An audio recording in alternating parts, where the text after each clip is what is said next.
Hello friends, good evening. Am I audible and visible? Somebody please ping me so that I can begin with the session.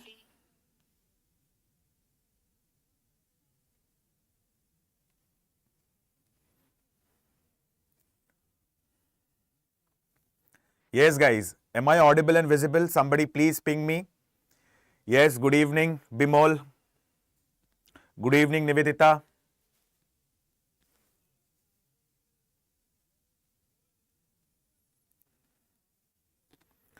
No issues Bimol, even though you have missed the class of Ahom dynasty or the Ahom kingdom, you can watch the video that is available in the playlist.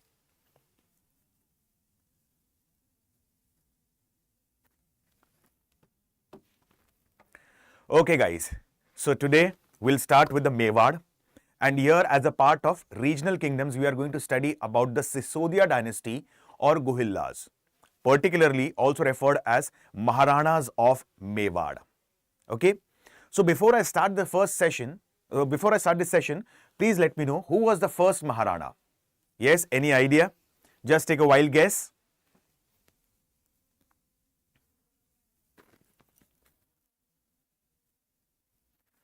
Who was considered as the first Maharana? Okay, like the chapter on Maharanas here I have divided into two parts, part 1 and part 2. And today we will cover till Maharana Kumbhaji. And specifically tomorrow I'm going to cover one of the most important Maharanas, that is Rana Sangaji and Maharana Pratapji. So just take a wild guess, who is considered as the first Maharana? Any idea? Okay. So guys, let's begin.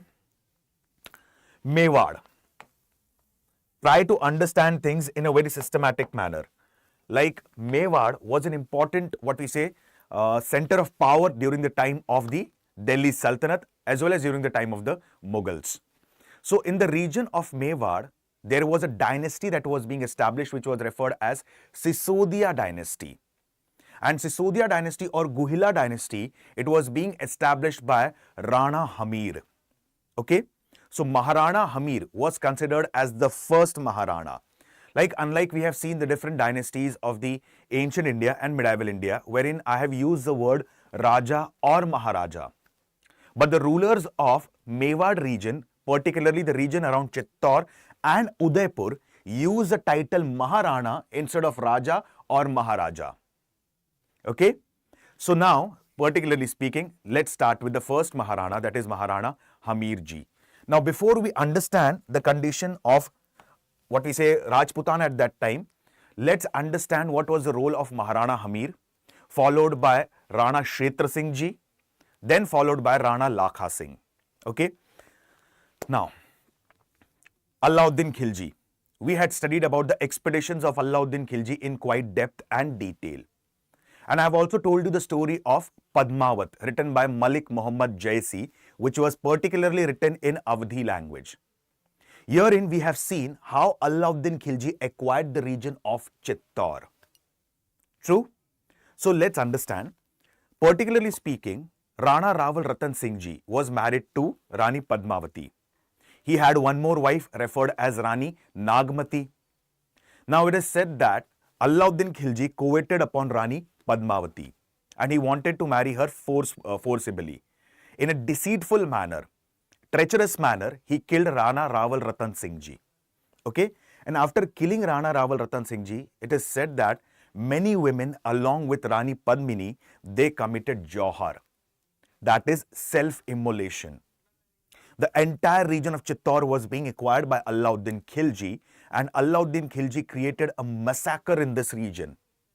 He placed one of his sons named as Khizr Khan as the governor of Chittor. And as I've told you, during the time of Khilji dynasty, it is said that the region of Chittor was renamed as Khizrabad. Why? Because his son Khizr Khan was the governor of that place. At that time, it is said that Maldev, he was what we say given the administration of the region of Chittor. So Chittor was still in the hands of whom?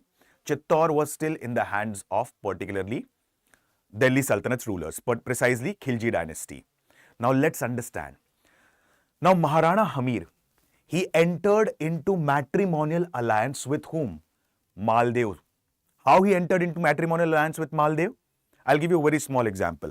As I have given you many examples previously in ancient India, that matrimonial alliance is a policy through which one can extend his power.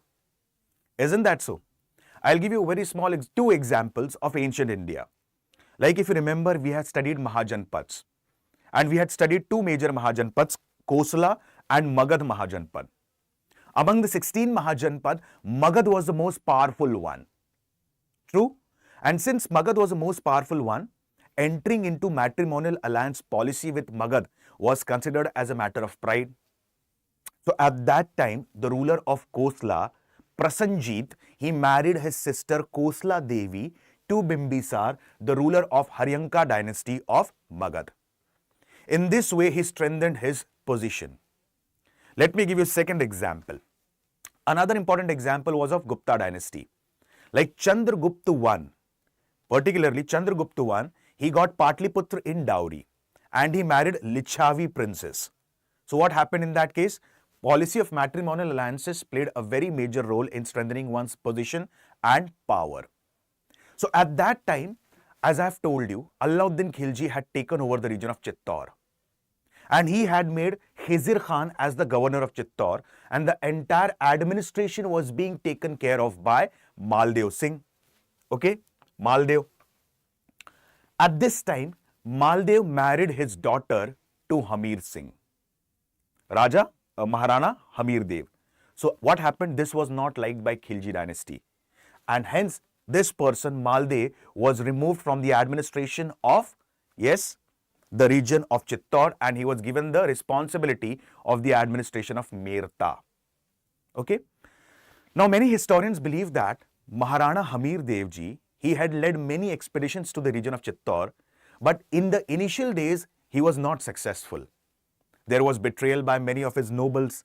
Many of his nobles deserted. So finally, it is said that he decided that he is going to drop the plan to attack the region of Mewar or to attack the region of Chittor. And he started moving towards the region of Dwarka. He went on a pilgrimage to the region of Dwarka along with few of his followers. And as he reached a specific village in Gujarat, which is referred as Khod village, okay, he met a lady here whose name was Birwadi Mata. And the legend says that Birwadi Mata was considered as the reincarnation of Hinglaj Devi or Hinglaj Mata. Okay. So Birwadi Mata said to him that you go back to Mewar, plan an attack on Chittor, and in this case, my son would be helping you out. Again, Rana Hamir ji, he went back to the region of Mewar. He gathered forces. Apart from this, after some time, the son of Birwadi Mataji, okay, joined Rana Hamir ji. And there was a battle which is referred as Battle of Singoli, which was fought between whom?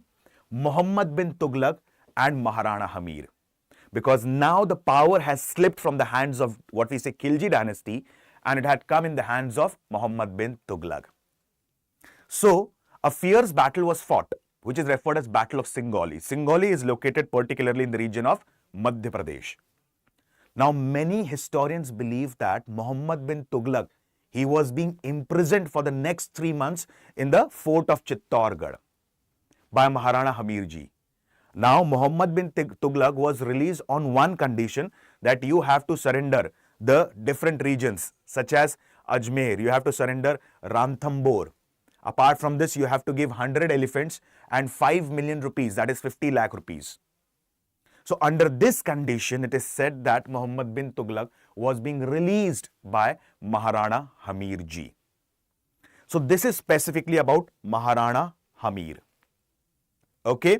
So Maharana Hamir, it is said that particularly he constructed a temple in Chittorgarh dedicated to Annapurna Devi. Hope so Maharana Hamir ji is clear. Yes.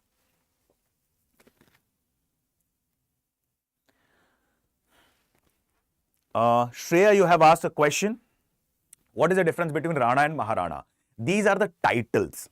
Okay, I'll give you a small example. Like I had given you example previously in the ancient India, that Exalted titles were being assumed by the Gupta dynasty rulers such as Maharaj, Maharaja Dhiraj, Parameshwar, Param Bhatarak.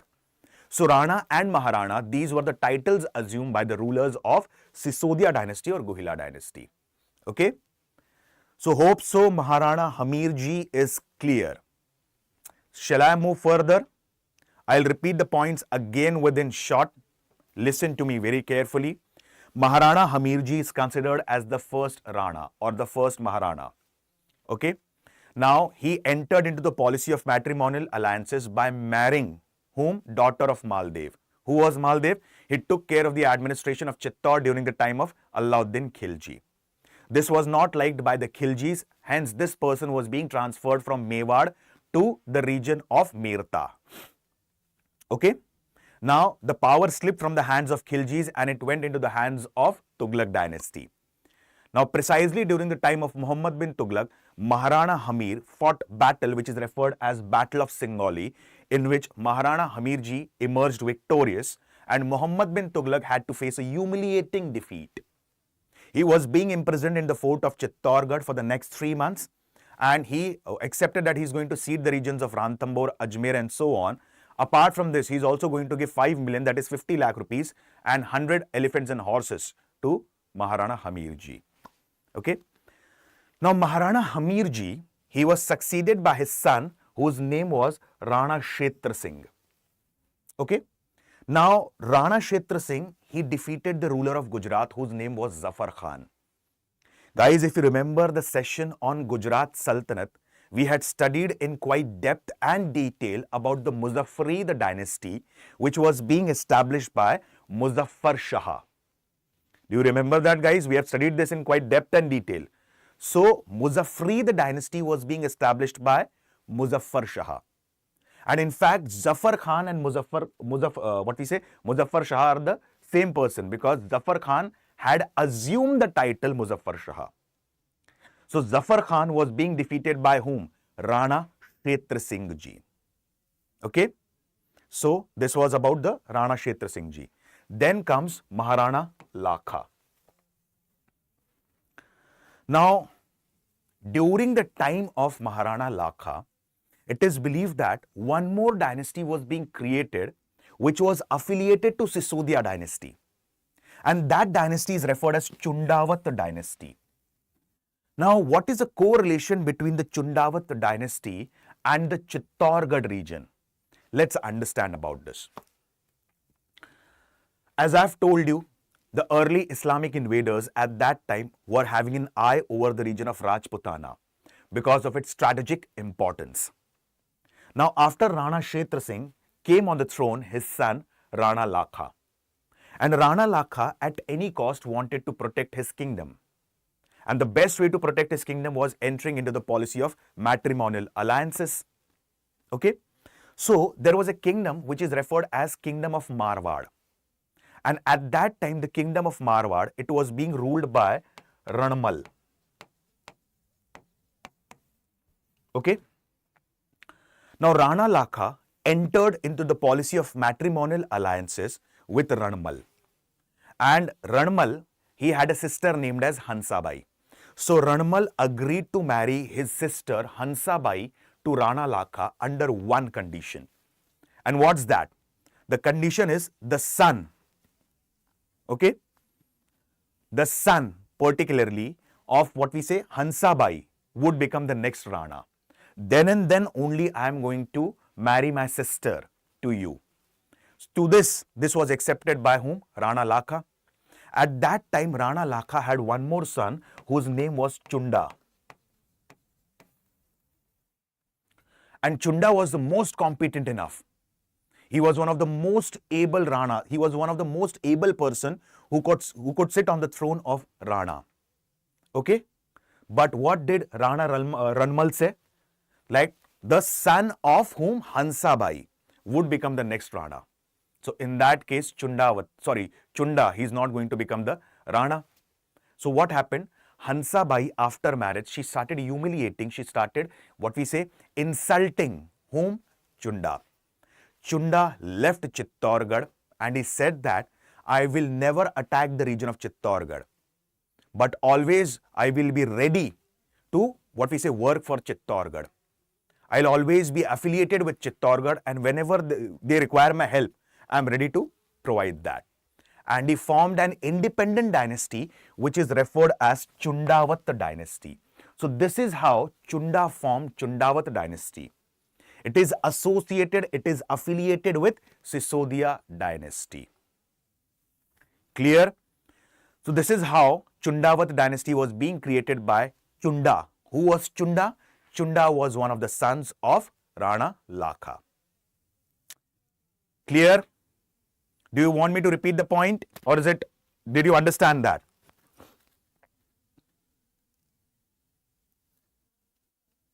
Yes, guys.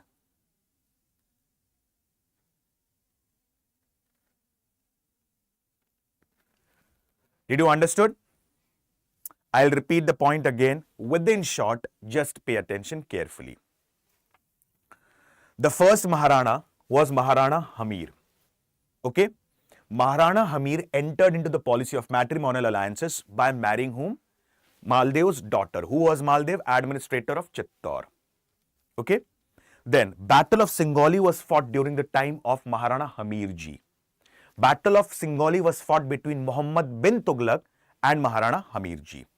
In that case, Maharana Hamir ji emerged victorious. He was being assisted by Birwadi Mata's son. Who was Birwadi Mata? She was a mystic lady whom Maharana Hamir ji met on a pilgrimage to Dwarka. She is considered as the reincarnation of Hinglaj Mataji. Maharana Hamir constructed a temple dedicated to goddess Annapurna. Then Maharana Hamir was succeeded by his son Rana Kshetra Singh ji. Rana Kshetra Singh, particularly it is said that he defeated the Sultan of Gujarat, first independent Sultan of Gujarat to be precise. His name was Zafar Khan, who assumed the title Muzaffar Shah, and he established a dynasty called as Muzaffarid dynasty. Now Rana Kshetra Singh was succeeded by his son Rana Lakha. Okay. Now Rana Lakha, he had many sons, he had many wives. But in that case, the most competent son was what we say Chunda. And he was one of the most able person to sit on the throne of Rana or Maharana. So at that time, this person, Rana Lakha ji, wanted to strengthen his position. And in that case, to strengthen his position, it is said that he married the sister of whom? He married the sister of Ranmal, the ruler of Marwar. He married his, what we say, sister Hansabai only under one condition, that son of Hansabai would become the next Rana. So in that case, what happened? Chunda, he left the region of what we say Chittorgarh. He moved to a distant place away from Chittorgarh and founded an independent dynasty in the form of Chundavat dynasty. Clear? Now, moving ahead, Rana Lakha was succeeded by another son whose name was Rana Mokal. Who was Rana Mokal? Rana Mokal was son of Rana Lakha and Hansabai. As I have told you, there was one condition put forward by Ranmal, that my sister's son would become the next Rana. Hence, although Chunda was competent enough, but next what we say successor became Rana Mokal. He was the son of Rana Lakha and Hansabai. Now, when Rana Mokal sat on the throne, it is said that till the age of 24, he had conquered many territories in the region of Rajputana. Apart from this, he had attacked Delhi Sultanate many times, and in that case, he was successful in all his battles. But destiny had something different written for him. Like it is believed that his paternal uncles, Chacha and Mera, they were responsible for poisoning of Rana Mokal. Okay? And Rana Mokal ji was being poisoned by his paternal uncles whose name were Chacha and second was Mera. So after being poisoned at the age of 24, he was being succeeded by another person whose name was Maharana Kumbha. And Maharana Kumbha, he was just 13 years of age when he sat on the throne of Rana after the death of Maharana Mokal. Is it clear? Are you understanding the hierarchy? Do you want me to repeat certain concepts? Please let me know. Yes.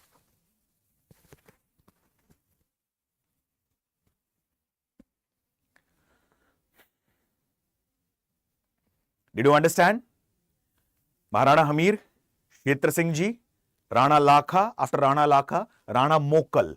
And now we'll understand about Maharana Kumbha Ji. Okay?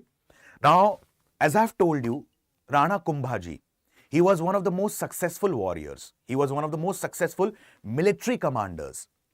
And he sat on the throne of Maharana at the very young age of 13 after the death of his brother Mokal Singh. So as soon as he came to the throne, it is said that he had problems with the Malwa Sultanate, particularly whom? Mahmud Khilji. We have studied about Malwa Sultanate in quite depth and detail. Mahmud Khilji is considered as one of the most powerful rulers, most powerful sultan of the Malwa Sultanate. Okay? Now, as I've told you the importance of Malwa previously, like why majority of the rulers focused on Gujarat and Malwa, there was a reason. Gujarat being a coastal state, it has a vibrant trade since the times of Indus Valley civilization. And Malwa is a gateway to South India. It opens the door of South India. So at that time, Malwa was also strategically very important. Now, there was problem going on between Rana Mokal Singh, who was being poisoned by his uncle, Chacha and Mera. Okay, so there was a problem going on between Rana Mokal and Rana Kumbha. And at that time, Rana Mokal, he fled from the region of Rajputana and he came to the region of Malwa. And in that case, who gave asylum to Rana Mokal ji? Asylum was given by Mahmud Khilji. At that time, Rana Kumbha ji asked Mahmud Khilji, what? That please surrender, please ask my brother to surrender. He said no. In fact, I am providing him the protection and I am ready to fight a battle with you. And from here onwards, animosity between the Malwa and Rana Kumbha, it started growing. In that case, Maharana Kumbha ji, he attacked the region of what we say Malwa under Mahmud Khilji.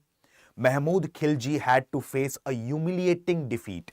And when Mahmud Khilji had to face a humiliating defeat, many historians also believe that at that time, Maharana Kumbha was also being supported by whom? By the rulers or sultans of Gujarat and Delhi.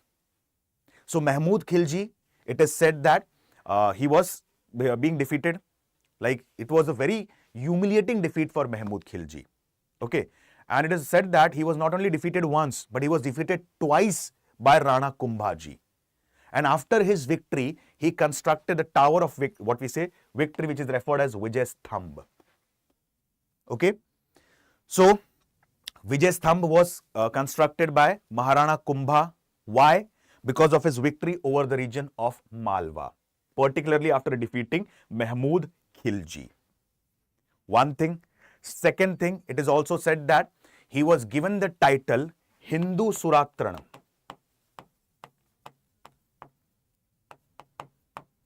by ruler of Gujarat, which simply means Hindu Sultan. Apart from this, the famous Kumbhalgarh fort located in Rajasthan was constructed by whom? Maharana Kumbha ji. Okay? So Maharana Kumbha ji, he constructed the famous Kumbhalgarh fort. Apart from this, you also need to remember certain factual things about him. Like I'll give you a very small example. Okay. Ranakpur's Trilok Deepak Jain temple. Okay. Shantinath Jain temple. These were built during the time of Maharana Kumbha, which simply means one thing, that Maharana Kumbha, although he was follower of what we say Vaishnavism, or although he was follower of Hinduism to be precise, he still revered and respected various other religions. Okay? He was acclaimed as Sangeet Shiromani and wrote an outstanding book on Indian music called as Sangeet Raj. Okay? Apart from this, you have to remember, he was called as Sangeet Shiromani. He constructed the famous Jain temple. He was expert in Vedas, Upanishads. Okay? He wrote a commentary, particularly, he wrote a commentary on Jayadev's Geeta Govind. And that was referred as Chandi Shatakam. So what all things you need to remember? famous Jain temple that has been constructed, referred as Sangeet Shiromani, referred as Hindu Suratran.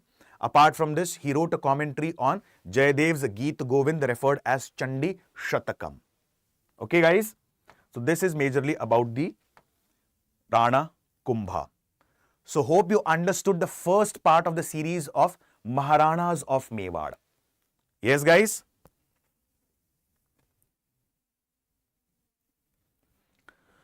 I'll repeat the points again within next 30 seconds. So pay attention carefully. Okay?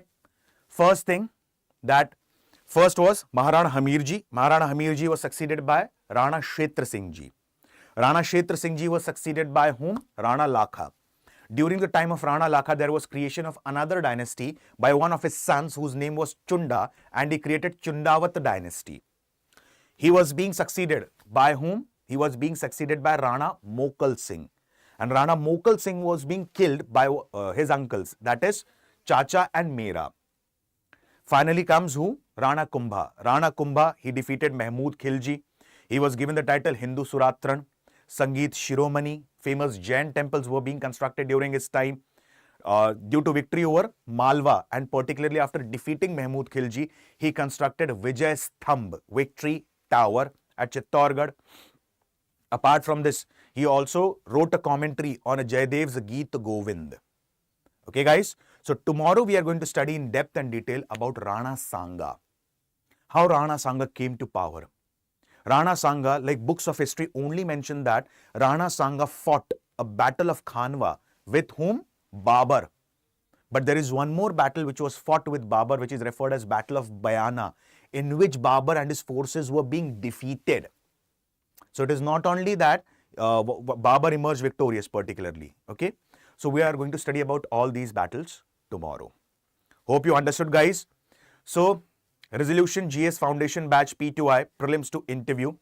It's a batch completely in English medium.